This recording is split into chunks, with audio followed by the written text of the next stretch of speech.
चालू हो गया। शुरुआत किससे करना है? तो फ्लो में जाने से कुछ बीच के टॉपिक्स निकलेंगे। अब वैसे ही करना है, अपने को फ्लो में घुस के ही आगे करना है। तो अभी के लिए स्टार्ट। हैप्पी मॉर्निंग जसमीत पाजी, कैसे हैं आप? हैप्पी मॉर्निंग यार, बहुत बढ़िया। आप बताएं। मैं भी बहुत अच्छा हूँ। तो कहाँ से शुरू करें? Let's start with a little introduction of Jasmeet Singh. अगर मैं नाम भूल रहा हूँ तो इसको पूरा भी कर दीजिए प्लीज। नहीं करेक्ट है। तो मेरा नाम जसमीत सिंह, मैं बेसिकली महासमुंद से हूँ।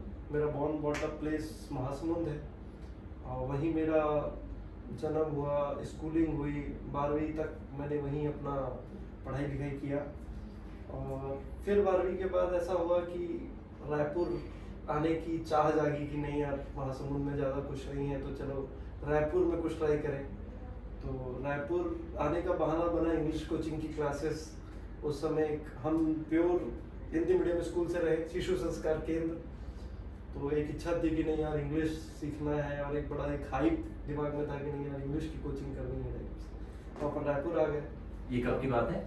ये 2012 की बात है, जब आप 12th। या 12th तुरंत एग्जाम क्लोज हुए हैं और अपन रायपुर की तरफ मूव किए कि भाई चलो अपने को इंग्लिश की कोचिंग करने जाना है। अच्छा, तो महासमुंद यहाँ से अप्रोक्सीमेटली 60 किलोमीटर 60 किलोमीटर है। हाँ।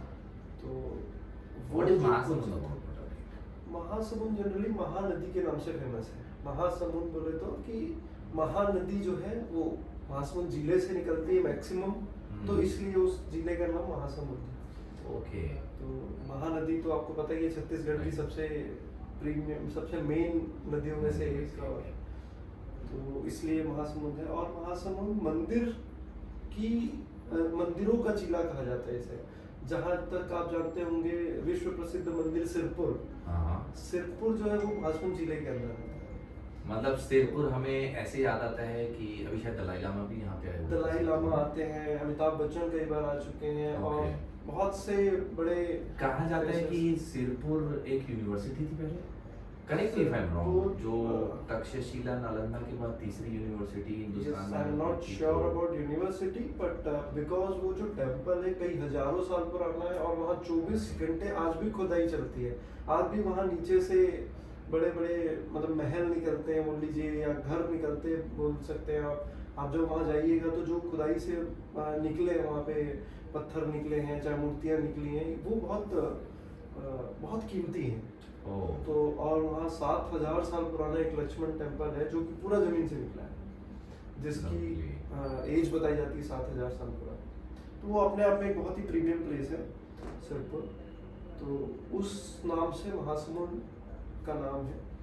एंड देन अगर आप जाएंगे बागबाहरा तरफ तो वहाँ चंडी मंदिर है, एंड देन खंडारी टेम्पल है। ये सब बहुत फेमस प्लेसेस है महासमुंद जिले के अंदर। रही बात मेरी, तो मेरी स्कूलिंग के बाद फिर मैं यहाँ इंग्लिश कोचिंग के लिए रायपुर अपन मूव किए। 3-4 महीना इंग्लिश कोचिंग हुआ, फिर उसके बाद मन लग गया रायपुर में। तो ये था कि महासमुंद वापस जाना नहीं चाह रहे थे। तो फिर इस कॉलेज के लिए अप्रोच किए घर में कि भाई अब मेरे को कॉलेज करना है, बीबीए करना है, रायपुर में ही करना है। तो फिर वैसा चला कि चलो अपन बीबीए में एडमिशन लिए।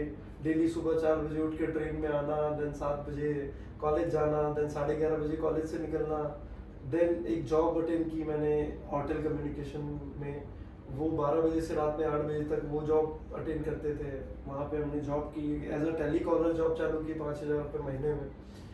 तो वहाँ से हमारे कॉलेज का खर्चा निकलता था कि भाई चलो ठीक। तो 8 बजे वहाँ से फ्री होके 9 बजे वापस से लिंक एक्सप्रेस पकड़ के घर जाना, और अगेन सुबह 4 बजे उठ के ये रूटीन 3 साल जो रही, ये हमारी बीबीए के दौरान, ग्रेजुएशन के दौरान हमारी ये रूटीन चलती रही।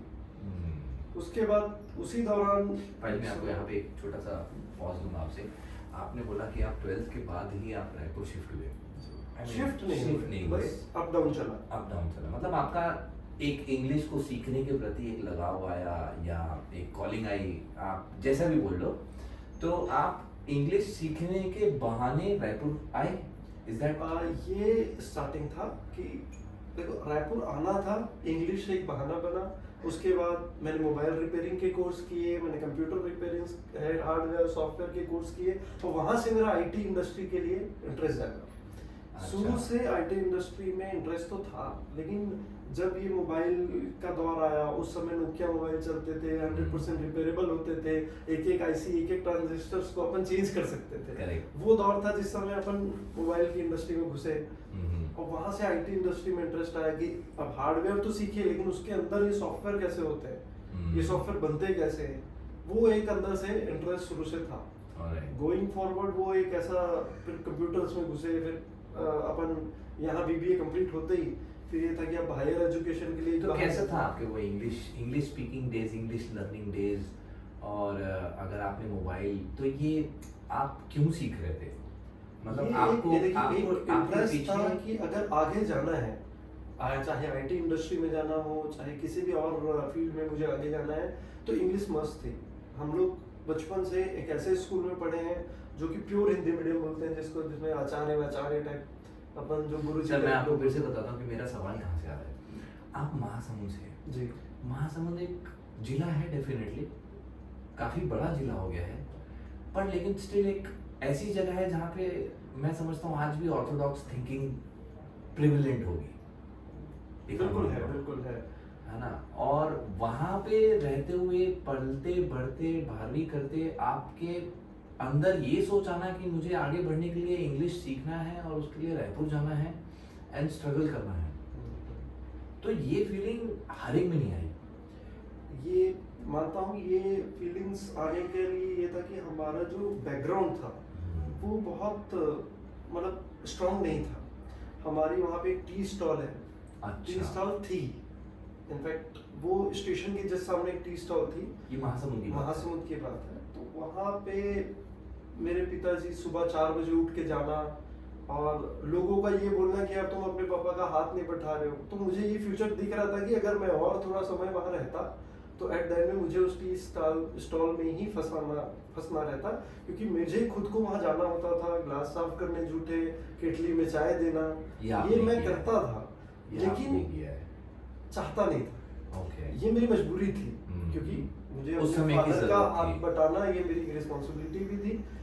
तो वो एक समय था जिससे मैं भागना चाहता था, उस काम से मैं भागना चाहता था। तो वो रीजन बना कि मैं रायपुर मूव किया, जिसमें कि इंग्लिश अगेन वो एक फर्स्ट स्टेप बना या बहाना बना कि, और फिर इंग्लिश आने के बाद, कॉन्फिडेंस आने के बाद माइंडसेट चेंज हुआ। फिर मैंने बीबीए पूरे इंग्लिश मीडियम में किया, जहाँ मैं 12th तक प्योर हिंदी मीडियम की बात, जिसमें एक सब्जेक्ट इंग्लिश होता था, उसमें भी ले दे में पास होना होता था। तो वो जाकर के गोइंग फॉरवर्ड फिर पूरा इंग्लिश मीडियम में शिफ्ट होना, पूरा बीबीए, एमबीए, फाइनेंस, मार्केटिंग के जितना भी मेरे आगे के एजुकेशन हुए वो सारे प्योर इंग्लिश मीडियम में हुए।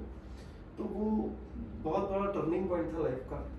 नहीं अगर मैं वहाँ से निकलता तो शायद मैं आज उसी घेरे में और उसी जगह पे किसी होटल या फिर किसी मोबाइल रिपेयरिंग शॉप का पार्ट बन के बैठ गया। भाई बचपन में शरारती थे आप? शरारती तो यस डेफिनेटली थे, बट इतना ज्यादा नहीं, थोड़ा सिंसियर बच्चे थे शुरू से, थोड़ा जिम्मेदारियों के तले दबे हुए, बहुत सारे लोड शुरू से मतलब देखे हैं।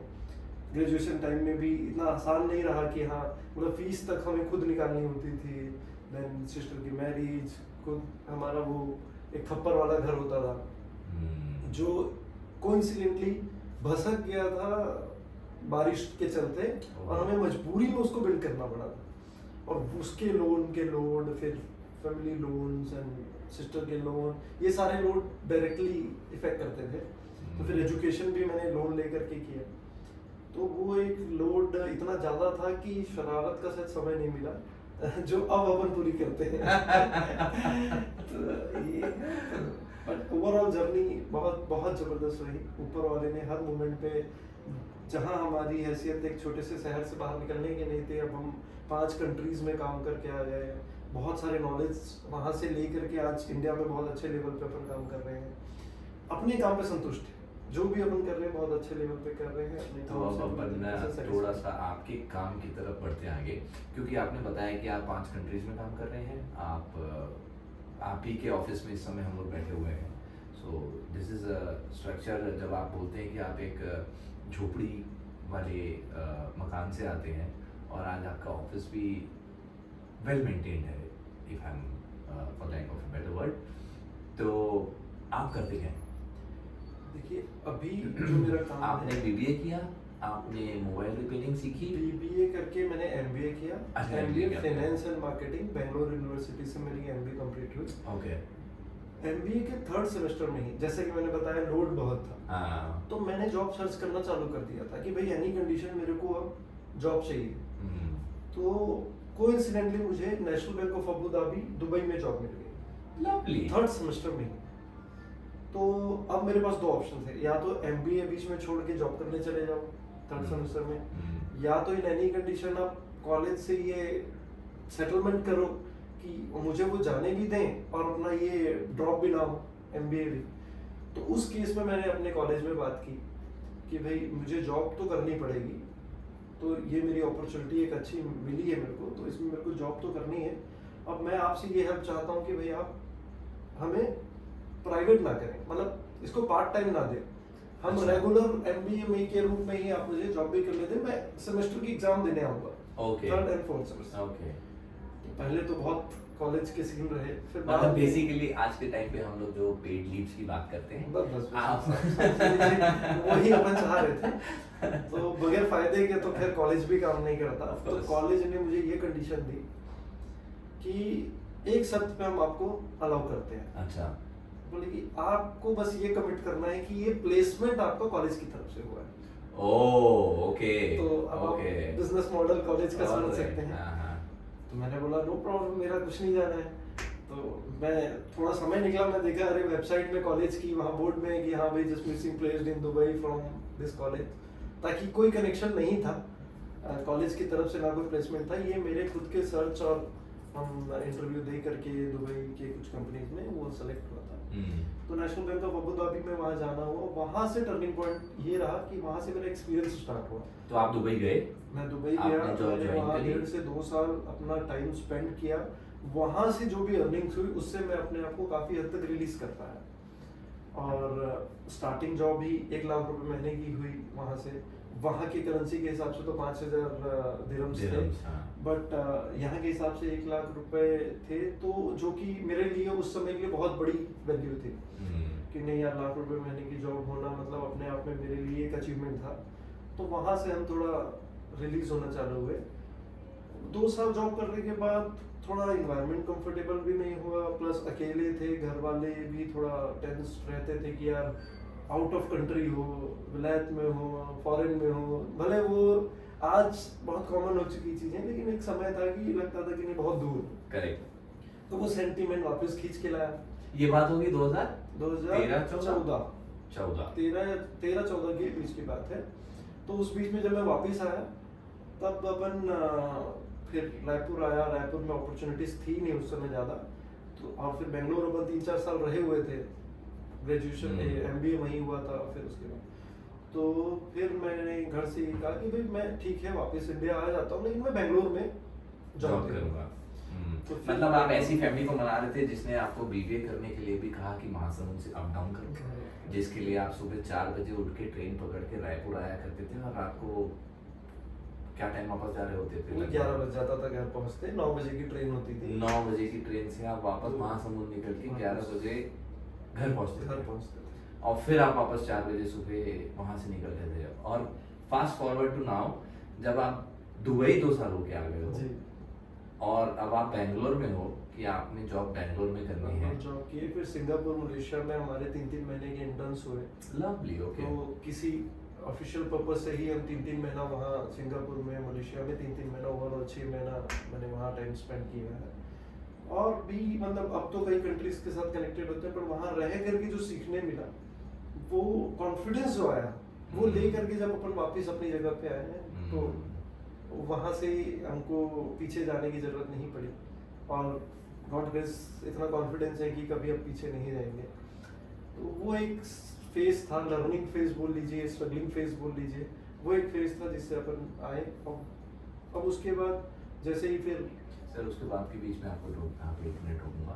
आपने बातों बातों में बहुत इजीली और स्विफ्टली एक बहुत बड़ी गहरी चीज़ बोली, by God's grace. What is God's grace?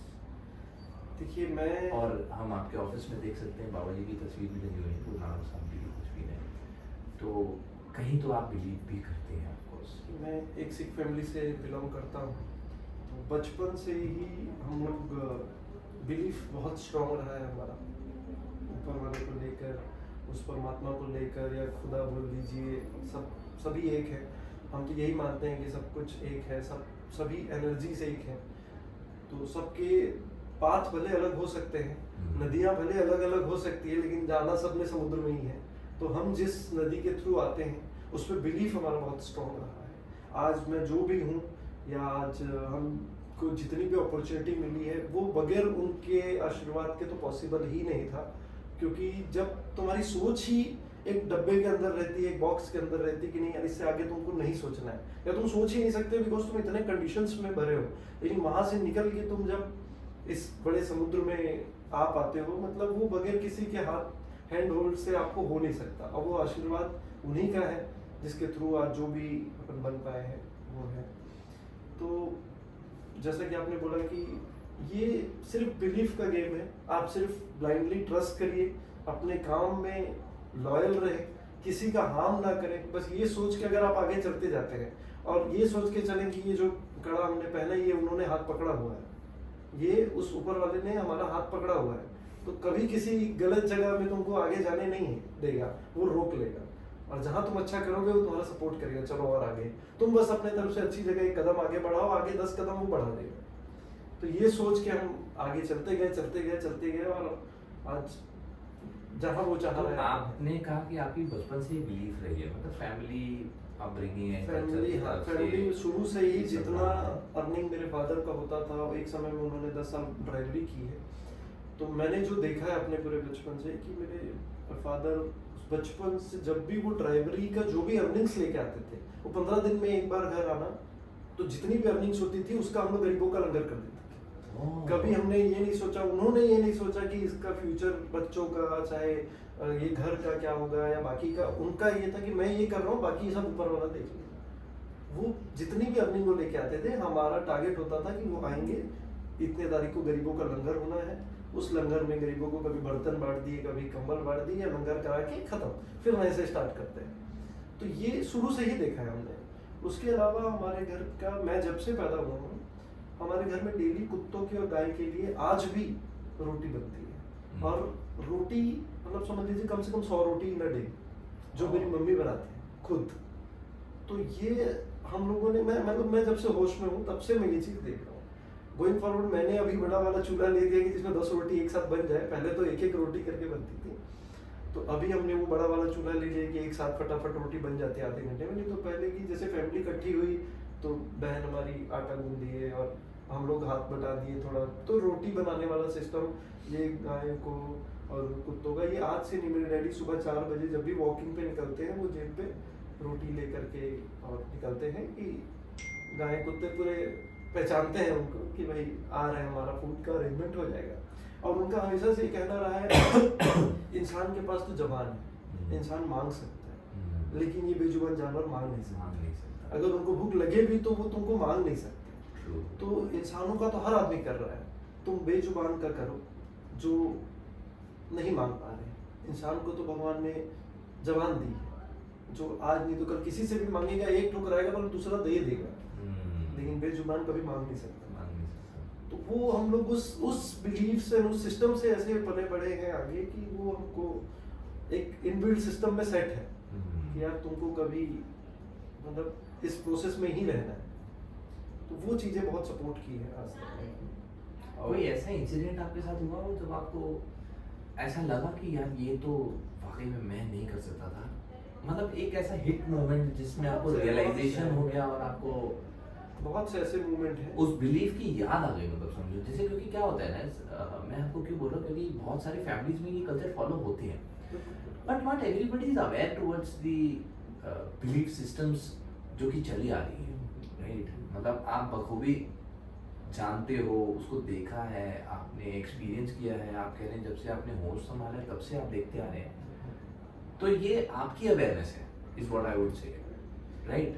तो डेफिनेटली मतलब मुझे ऐसा लगता है कि शायद कोई ऐसा मोमेंट जब आपको उस बात पे एकदम से लगाव हो गया हो, उनसे टच हो गया हो, वहां से आप बाहर निकल, क्योंकि इतनी सारी परिस्थितियों से घिरा हुआ इंसान, मुझे पता है मतलब ऐसा जनरली होता है कि हम लोग जाके मंदिर जाके यही बोलते हैं कि बस इन परिस्थितियों से निकाल दो किसी तरीके से, बट आप तब भी उसमें निरंतर मेहनत कर रहे हैं, अपने प्रयास कर रहे हैं, 12वीं तक आपने वहीं किया, उसके बाद जो भी आपकी स्टोरी जैसी भी रही अभी तक, तो आप कॉन्फिडेंस लेवल के आपने मुझे अभी कहीं पे भी वो नहीं लगा कि मैं नहीं कर पाऊंगा या मैं डर रहा हूँ या मैं इसलिए भी नहीं आया ना, ये जो स्पिरिचुअल लाइन है ना, ये आपको कॉन्फिडेंस देती है। ये कॉन्फिडेंस ऐसा देती है तुम कर्म करो, बोलते हैं ना गीता में भी है, कर्म करो फल की इच्छा ना करो। सेम बिलीफ हमारे अंदर इनबिल्ट हो गया कि तुम करते चलो, क्या मिलेगा उससे, क्या होगा उसका, बस तुम उसका चिंता मत करो। जब अपन किसी क्लाइंट के पास भी जाते थे तो हमको दिमाग में यही रहता था कि बस इनके लिए क्या बेस्ट कर सकते हैं। अब वो क्या देंगे, उससे उनको कल को क्या मिलेगा, वो क्या होगा, वो अपन नेक्स्ट सोचते थे, बट इनके लिए बेस्ट क्या हो सकता है, ये थॉट से अपना रहा। और फिर जब बेंगलोर में अकेले रहना होता था, जिस समय हमारे सारे फ्रेंड सर्कल पार्टियां कर रहे हैं, पब्स में जा रहे हैं, उस समय मैं अकेला समय एक रूम में इसी में बिताया। तो ना कि सिर्फ सिखिज्म की स्टोरियां और ग्रंथ और पाठ किए, मैंने सभी समाज के, मैंने इस टीचिंग्स को देखा। मैंने महाभारत, रामायण, इवन की इस्लाम धर्म के काफ़ी सारे ऐसे साखियाँ बोल लीजिए जिसको अपन स्टोरीज बोलते हैं, वो मैंने रेगुलर पढ़ी है। वो मेरे माइंड को एक ऐसा मोल्ड किया है उन्होंने, या इस स्टोरियों ने, या इन पाठ पूजा ने, कि वो मुझे इतना बिलीफ दे चुका है कि मेरे साथ गलत हो ही नहीं सकता। अगर वो गलत है या तुमको अभी लग रहा है तो वो डेफिनेटली कुछ ना कुछ अच्छा है। मतलब अभी मेरे को कभी फील नहीं हुआ कि मेरे साथ कुछ गलत हो रहा है या हुआ है। अभी आप मुझे पूछेंगे कि तुम्हारा लास्ट टाइम तुमको कब फील हुआ कि क्या गलत हुआ, तो मुझे याद नहीं। मतलब वो एक माइंडसेट बन गया। ग्रंथ में भी एक श्लोक है कि चिंता ताकि कीजिए जो अनहोनी हो। ये हमारे 9वें गुरु गुरु तेग बहादुर जी का श्लोक है कि वो बोलते तुम चिंता तब करो जब अनहोनी हो। जो होनी है वही हो रही है, अनहोनी कुछ भी नहीं है। आज तुम्हारा एक्सीडेंट हुआ है, वो होनी थी, अनहोनी नहीं हुई है।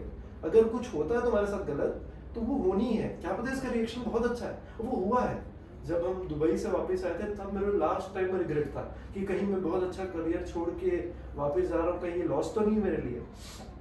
उस समय बस एक लास्ट क्वेश्चन मांगता था मेरे माइंड में कि हे भगवान, क्या ये गलत है या सही है, मुझे नहीं पता, बट आप देख लीजिए। वो एक लास्ट मेरे को याद है कि आज से 10 साल पहले, 12 साल पहले जब मैं दुबई से वापस आया, ऐसा लगा कि शायद ये अच्छा नहीं हो रहा है, वहाँ जाके फिर उस परिस्थितियों में ना पड़ जाएं जो अच्छी खासी अपॉर्चुनिटीज़ हैं हमारे हाथ में। बस उसके बाद से फिर पीछे नहीं हुआ। फिर उस समय नहीं आता तो आज मैं यहाँ नहीं होता जहाँ मैं हूँ। फिर वो मैं जॉब, वही कल्चर और वही एक एनवायरनमेंट में फंसा रह जाता, और हमेशा से यही सोचे कि नहीं, घर वालों के पास रहना है, उनको हमारी ज़रूरत है। तो ये सोच के हम वापस आए थे, और आज जितना हो पाता है उनके लिए करते हैं, उनके साथ हैं, उनके लिए खड़े हैं, बस ये अच्छा। Lovely, that was beautiful and touching. तो अब हम आते हैं बीमिंग इंडिया पे। तो बीमिंग इंडिया की शुरुआत, बीमिंग इंडिया की शुरुआत से पहले मैं एक ब्रेक लेना चाहूँगा।